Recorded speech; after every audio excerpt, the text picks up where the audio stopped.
Hey everybody, Jake here from Bearded Gear, and I have a package to open. This is one from Tactile Knife Co., and I'm really excited about it. I just got back from SHOT Show, and this was waiting for me in my P.O. box, and they had asked me a little ways back if I was interested in checking one of these out for a review. I've handled this a few times at their table at some knife shows, and I know that I like it. It's pretty cool.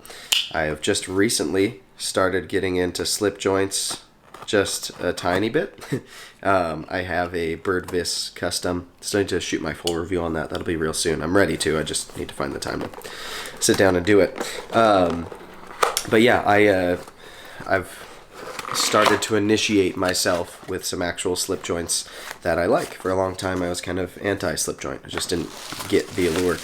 But these are really cool. So this knife is called the Bexar, spelt B-X-A-R, and I know that in most places shouldn't say Bexar. It should say Bexar or Bexar or something like that, and I was mispronouncing it at first. I had Michael from Tactile Knife Co. on my podcast at one point, and I think I called it a Bexar on there, or Bexar or whatever. It kind of sounds like Bexar, or I don't know. But anyways, I had said that, or I think he might have said Bexar, and then I didn't even think he was talking about the same knife. Apparently Bexar is, I don't remember if it's a city or a county in Texas. It's one or the other. But they're in Texas. They're a Texas company, related, of course, to Tactile Turn, the pen company. And so they named their Rockwall first, and I have a Rockwall flipper. I still need to try a thumb stud one. Again, a knife that I've handled at their table, but I haven't owned one. So anyway, Bexar is a place in Texas, and that's why they call it that. The Rockwall, I think, is also a county or place in Texas, something like that. This feels incredibly light. It honestly feels like there's not a knife in here, and that's kind of what I remember of the Bexar from handling it. It's ultra super thin, and it's very light. It's a titanium. This one has Magnacut. I wasn't expecting that. I thought they were going to send me a 20 CV one, so I'm excited about that. I just want to keep trying out Magnacut more and more. I'm really liking it so far. Anyway, so yeah, it's titanium with Magnacut. They run it at 61 HRC, apparently, according to this. So fairly simple. They've written that in there. Come on, there it is. Nice little ownership card. And yeah, it's just so thin and so light that this box kind of feels like it might be empty, but I doubt they sent me an empty box. And they didn't. It's here. So yeah, slides out of here. That. Bada bing, bada boom. They do attach a lanyard with a bead from their shop there. It looks like this bead might be Zerk. That's pretty epic. I'm not a lanyard guy. I don't even, like on my knife upcoming, the Avant, we didn't even put a lanyard hole. I don't like lanyards on knives, personally.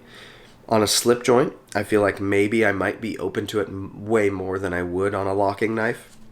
So I'll probably carry it around with it for a little bit. If it starts to bug me, I'll untie it, I'll take it off, and I'll carry it without it. But I'm going to give it a shot because it's kind of the way that they send it, and because it's already relatively unexplored territory for me, being a slip joint. So, all right, nice little foam thing. Knife pops out. Look how thin this is. This has got to be one of the very thinnest knives that I've ever had. I can't really think of other knives that are as thin as this. It's just so ultra thin, which a slip joint is such a great place to do that. You can get away with that in a different way on a slip joint. The rules are kind of different. You'll see kind of a clip point tucked in here, but we've got this nail nick. So it's actually kind of two nail nicks because they machine in two lines there. And you've got the walk and talk. You got a half stop. Stops right there. Keep going. Nice spring tension. That feels good. It's not as stiff as my Birdvis. That knife is really stiff in a way that I kind of like for it. But this being so thin, I'd almost be afraid of it being really stiff. It would feel scarier to open and close, I think. But yeah, we've got good pressure there. And I love this blade shape. Nice clip point, kind of little bowie shape. It's funny because it is, like many slip joints, it seems kind of true to a fairly traditional pattern, but it's just so modernized, being this titanium with their awesome kind of milling texture that they put on there. And the hardware is all obviously modern. We've got body screws, and it seems very modern in what it's made of. Magnacut is as modern as it gets for blade steel, right? That stuff's brand new. So it's fun to see a traditional blade shape, a fairly traditional handle shape. It's pretty neutral. And then taken to this level of modernity. Is that a right word? It sounds weird to say. I think that's the right word. Modernity. But yeah, this feels nice. I like it. I like the spring pressure. It doesn't feel like I'm going to be accidentally closing it on myself or anything. Obviously, the argument for slip joints, and they work. They've worked for forever, is that you're cutting through things. So it's not like it's very often that there's force on the blade this way while you're cutting anyways. So if you use them appropriately, it's not like it's a dangerous way to have a knife. All things considered, if you look at my knife collection and my preferences, I greatly prefer locking knives. But I'm starting to see kind of the fun of slip joints, and especially as like a secondary knife, this being so freakishly thin is going to be really nice to play around with and try out. And yeah, so I appreciate them sending this to me for review. I should have said in the beginning, but I will link down below to Tactile Knife Company. Those guys, so not only have I had Michael on the podcast, but I've seen their kind of same team that they bring to the shows at a couple of shows now. They were at USN in Vegas that I went to last year. They were at Blade Show West, and I think they were at California Custom Knife Show as well. So I've met Will Hodges, who's kind of the guy behind it and Tactile Turn. And yeah, a few of the guys that are there working, and they just seem like really cool dudes. And it's fun because they're not like a pen company that saw an opportunity to make knives as like another product. They're all knife dudes. They're knife guys. We're into EDC, and their pens were already so marketed to the EDC market that they're enthusiasts in that space. And so they're not making knives because there's a market for it. They're making knives because they're guys who carry and use knives and really like them. And I like that differentiation. I don't know. I guess it's possible for non-knife people to strike gold and happen to make a really, really great knife. But I feel like there are certain things in knife design that come from actual carry and use and being into knives. And these guys get that. They're thinking about the products that they make, and they seem to think a lot like me. So I like that. And they're finding their stride. They're making some really cool stuff. This thing is so thin. The blade stock being so thin is awesome too, because this, like, the blade geometry, the cutting profile on here, it is stupid thin. The edge that came on it, yeah, it's biting right into my nail on a really flat angle. While I was just at SHOT Show, I hung out quite a bit with Jeff Loffer, and I do this thing a lot. You guys have probably seen it on the channel, where I feel the edge. I'm kind of like almost strumming it like it's a guitar string, and I try to do it from both sides so that I'm feeling if there's a burr one way or the other, but you can kind of feel whether the blade is, like, I refer to it sometimes as sticky sharp, like it's almost snaggy because that edge is so acute. And Jeff from Cutlery Shop, he's a good buddy at this point. He explained to me that can sometimes be misleading. Sometimes a blade can feel sharper than it actually is. So not only is it good to sometimes just cut some paper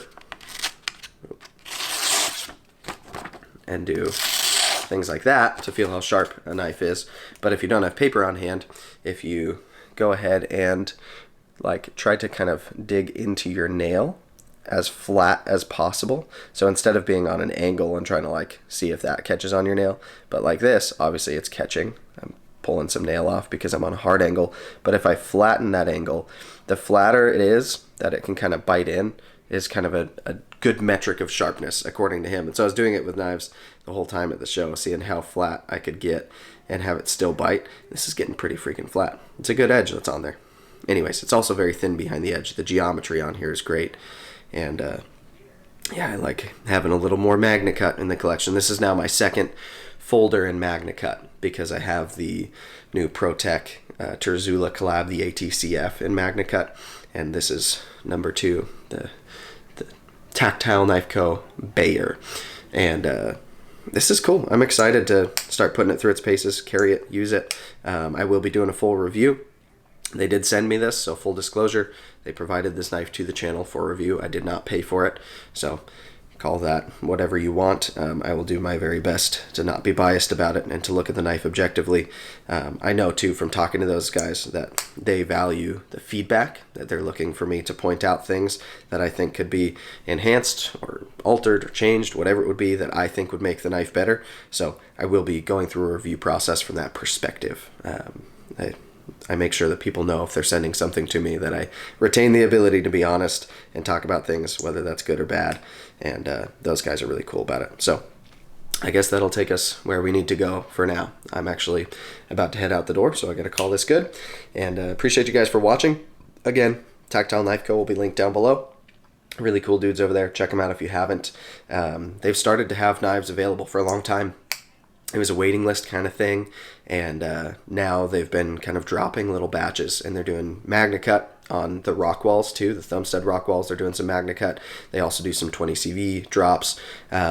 So really cool to see that they're playing with different steels. Both 20CV and Magnacut are great, and I'm excited that I got one in Magnacut though. That's a little extra fun. Anyway, thank you guys. Appreciate it. Check them out down below, and we'll see you on the next one.